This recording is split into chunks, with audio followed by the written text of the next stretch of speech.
Okay, some more problems from section 4.4, and this is number 7. And again, this is everything you could do. I mean, this is all right there. This is given, what we have given. All right. JK is congruent to ML. JKL, angle JKL, JKL, that's this whole angle here, is congruent to angle MLK, this angle here. So we want to prove that the triangles are congruent, so we know we're going to have statements, reasons. So you draw your horizontal line, vertical line, and your first two statements are usually going to be given, so I just wrote these two givens down. So that's all you could do right before you even started. So before you even tried the problem, that's all automatic. And that looks to be about 90% of your work, 80 or 90% of your work. Okay? So let's figure out what we're going to do. Well, we want to prove these two triangles are congruent. We've got two ways, side, side, side, side, angle, side. And I'm going to probably, since I've got two sides, oh, I'm sorry, I got a side and angle, pardon me. Since I've got a side and an angle, I'm going to probably go side, angle, side. So let's kind of list what we've got here. So this is a side, and this is an angle. And remember, of course, the angle's got to be included. So this is my side, and this is my angle, then I would want to get this side. If this is my side and this is my angle, I'd want to get this side. And notice that they're the same side. Again, we have a common side. Now, these are what we call overlapping triangles. They just don't have a common side, but they're overlapping. And I kind of did that one in black. All right, that's MLK, MLK, that triangle. And the other one I kind of highlighted in red. And this was JKL. And notice how they both have KL as a common side. So you can see the red triangle,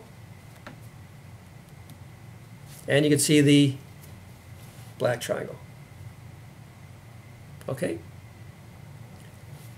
And we've got a side and an angle, so we just need that common side. And what's the common side? The common side is KL. So we can mark that congruent to itself with a couple marks there. And it looks like we've got for the red triangle, side, angle, side. And for the black triangle, side, angle, side. So that's that whole side. Okay? So we would say KL is congruent to itself,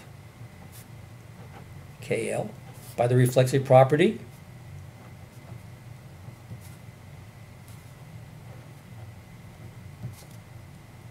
of congruence. And that gives me a side. Now I've got side, angle, side, so I'm basically done. Triangle, JKL, is congruent to triangle, MLK. And Y, side, angle, side. So there you go. That's it in a nutshell. And you see after we do the preliminary work, the rest is pretty easy. Okay, let's take a look at number 9. And again, if I'm going fast, you can always pause it and take a look at it and make sure you thoroughly understand it. It should be well within your grasp there. Okay. Didn't extend this line long enough. I want to go every other space on some of these so it's a little bit easier to see. All right. So number 9, we have this sketch over here. So you draw your sketch, and we marked it appropriately. And we are given that JK is congruent to GK is congruent to GL, GK, GL. So we got the marks on there. Actually, we have the marks. Okay, so we needed on this one. And by putting these little congruent marks, we could tell that JK is congruent to JL. So that's given. So I wrote down my given over here. I want to prove these two triangles are congruent. And since I've got two sides, I'm going to probably use side, side, side. And what I have over here is 1, 2 sides. Okay, but what I was given. So like I said before, all this you could write down. This should be all done before you even. I mean, that's all automatic. That takes most of the time. Like I said, 80 to 90% of the work is already done. So we need another side. So again, we see that we have a common side. These triangles share a common side. Okay, GJ is in that triangle, and GJ is in that triangle. So you can use it as a common side and say GJ is congruent to GJ.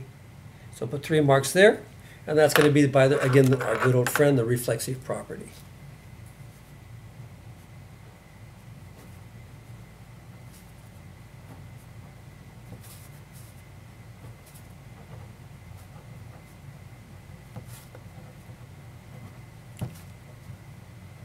Okay, the reflexive property of congruence, and that gives me another side. So now I've got side, side, side.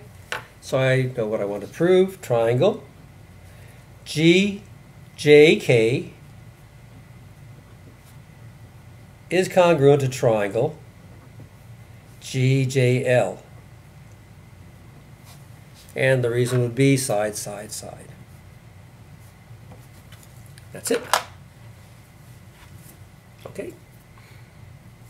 So pretty straightforward. Hope that makes sense.